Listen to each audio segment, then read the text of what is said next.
We can call your case. Thank you, Your Honor. People be Brittany Abbott, file 25-7088FH. Counsel, you want to state your appearances, please? Mr. Goodrich, Wayne County Prosecutor. Luke Kuski, on behalf of Ms. Abbott, Your Honor. Right, and I'm here for sentencing on a charge of evidence tampering. It's a 4-year statutory maximum and a guideline range at 0 to 9 months. Mr. Kuski, have you had a chance to review the pre-sentence report and recommendations with your client? Your Honor, I have no additions or corrections to that report. Okay, and any scoring challenges? We did not have any. Ms. Goodrich, any additions, corrections, or scoring challenges from the people? No, Your Honor. All right, Mr. Kuski, anything you want to say on your client's behalf? Well, Your Honor, I'd just say that I believe Ms. Abbott's going to be successful on the term of delay and the agreement that we've worked out with the prosecutor. This really felt like a interesting case to me in that she gets hired on or is hired on for some firms that are collecting credit card debts, and she's to serve people. And there's not really much training as to how that service is to be done. I think she now understands the ramifications of what had happened. She has expressed to me she's very apologetic to the victims in this case, and sorry that if anything happened with their case, that she's sorry about that. But you know, she did. It wasn't that she just mailed it in, Your Honor, where she said she served somebody, but she didn't. She did drive down from Marquette, go to these residents. Although somebody at the residence that she serves, it's not the right person. So again, I think the disposition that's been worked out here is addresses the issues and addresses the conduct and behavior. I would ask the court to follow the agreement that we have for this 6-month delay with Ms. Abbott at this time. Thank you.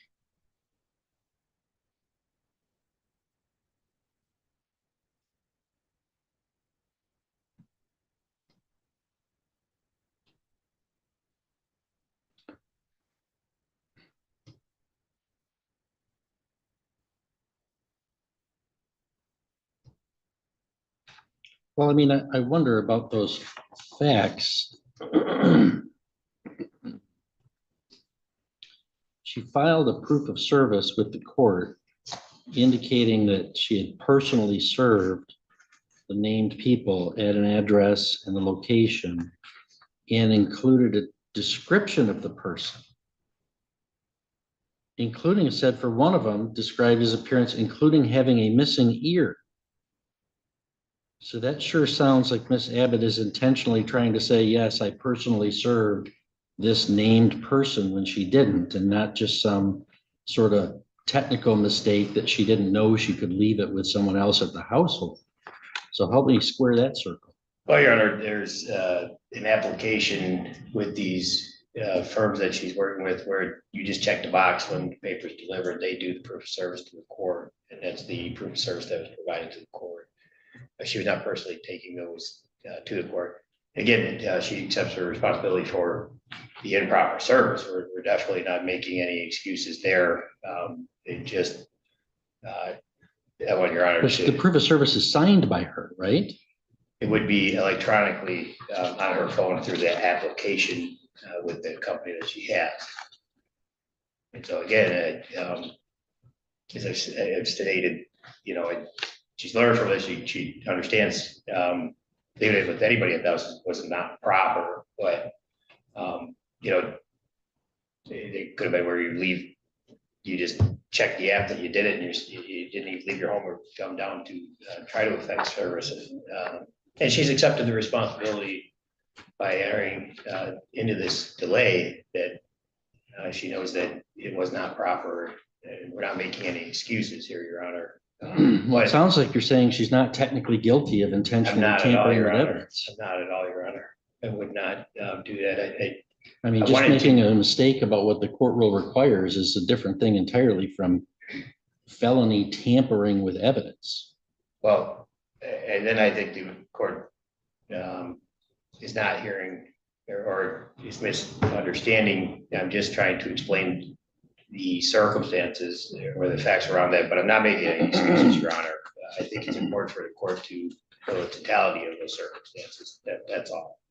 again, we've accepted the responsibility. We've, got her meeting with probation today. She's come down from Marquette. We're totally going to comply with the delay period. Well, I'm wondering whether Good she should candidate. get a delay, honestly. So I'm wondering a process server that intentionally falsifies a proof of service with a court. That's what she's convicted of. Yeah. Somebody that does that, in my mind, ought to go to jail. So that's what I'm thinking about. Your Honor, I don't believe this is the case that would warrant that. I definitely understand the court's concern. I do. But I'm not trying to make any excuse for the client. No. All right, I can tell you, there's no way I'm doing a delay. All right, Ms. Abbott, you don't have to make a statement today. Is there anything you want to say or no? Yes, I would like to sincerely apologize for being completely negligent. See, and okay, naive. okay, hang on. Yes, sir. You're not convicted of being negligent. Now, you pled no contest, so I can't force you to make a statement about this. But I'm not going to sit here and let you. You're convicted of intentionally tampering with evidence. You're not convicted of negligence. So let's start again. Okay. I was incredibly naive and I did not understand how to do my job at all. And I didn't understand how to be a process. So I just want to say something. All right, Ms. Goodrich, any recommendations from the people? Yes, Sharon, thank you.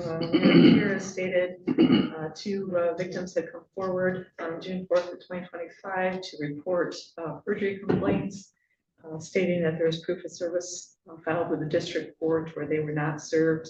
Fortunately, they both were able to prove that they were at work at the time. What's confusing about the explanation here today is that the explanation that the defendant is given is that she handed it to someone else, but that's not in the PSI description of the offense. And in fact, it says that neither of the people had cameras at their house to see if a process server was at their residence. So it'd be strange that nobody at their house would tell them, hey, I got this paperwork here today if somebody else was actually served. So I would guess that no person was served at either household based on those set of facts. The defendant is 36 years old. She has no prior felonies and one prior misdemeanor. Looks like she's part-time or sporadically employed and has a bachelor's degree. The guidelines are 0 to 9. The plea agreement was for the 6-month delay. The PSI accepts that with a focus on the services being for mental health treatment for the defendant, as well as using her positive family support system more so that she makes better decisions in the future. All right, thank you. Ms. Abbott, if you please stand for a short sentence. All right, Ms. Abbott, I don't buy a thing you're selling me today.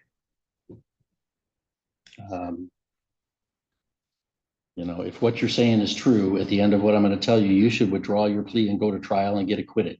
Because if what you're telling me is true, I don't know that that's a crime. Making a mistake at your job is not a crime. I probably did it today already.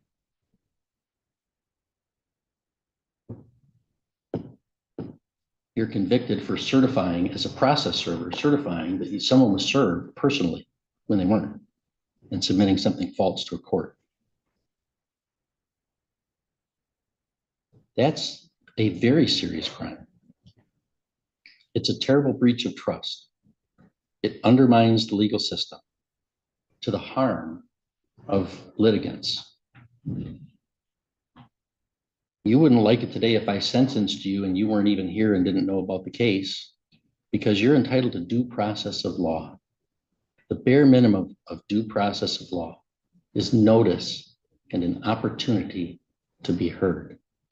By your lies to a court, you deprived one of your fellow citizens of notice and an opportunity to be heard.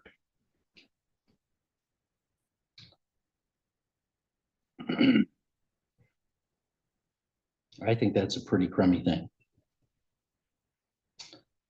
You have no prior felonies, one prior misdemeanor.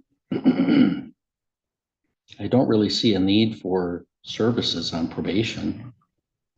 It's really nothing that connects to this behavior of any like criminogenic needs, you know, that would have contributed to this situation.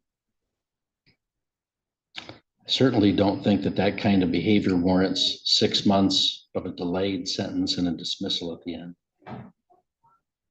So again, either you're innocent and should go to trial, or if you're guilty, this would not be a just outcome. So it'd be my intention today to sentence you as follows. $68 in state cost, the crime victim's assessment of $130, court costs of $350, comply with DNA testing and pay a $60 fee, and serve 6 months in the Sheboygan County Jail with credit for 1 day previously served.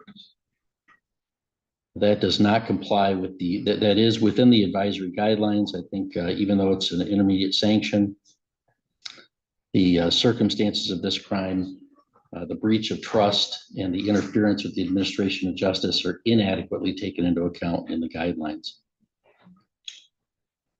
So therefore, that does not comply with the sentence agreement. So you've got a choice to make, and I'll give you a minute to talk with your lawyer about that. You can either accept my sentence as I've announced it today, or you can withdraw your plea, and it goes back to a pretrial posture, and we'll schedule the jury trial on 2 counts of obstruction of justice and 2 counts of evidence tampering. So I'll give you some time to talk with him.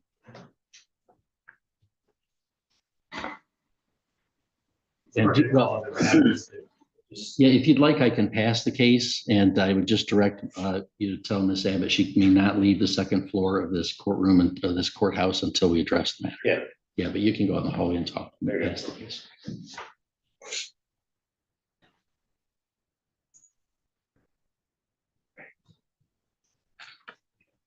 It's beyond the terms of a sentence agreement, and given her some time to talk with you about her options, do you know how she wishes to proceed? Yeah, we would like to withdraw our plea at this time. Okay, Ms. Abbott, your plea will be withdrawn, bond will be continued, and we'll schedule this for a docket call for, and we'll have that docket call be a plea and motion cutoff, and we'll pick a firm trial date at that time. So let's, back. I mean, we could come back, I've got a docket next week on the 9th. We could just, gives you guys a couple of, a few days to see if there's anything else that you want to do, given what I've said here today, or if you want to schedule it for trial, and then on the 9th, we can do that. And Ms. Abbott can appear by Zoom for that, and you can too. That's no problem. You available next Tuesday? I'm not sure. I don't have a phone. My phone's operating right now. So Okay, well, let's schedule this for next Tuesday, June 9th. that's a problem. I can let the court or prosecutor know. Yeah, but don't wait for the mail. It's just next week. So I know understand, Your Honor. I know the mail won't get to you. So next Tuesday, July 9th at 1:30, Miss Abbott, you can appear by video as you have previously. And we'll, at that date, schedule it for a trial if we need to. Thank you. All right, thank you, Mr.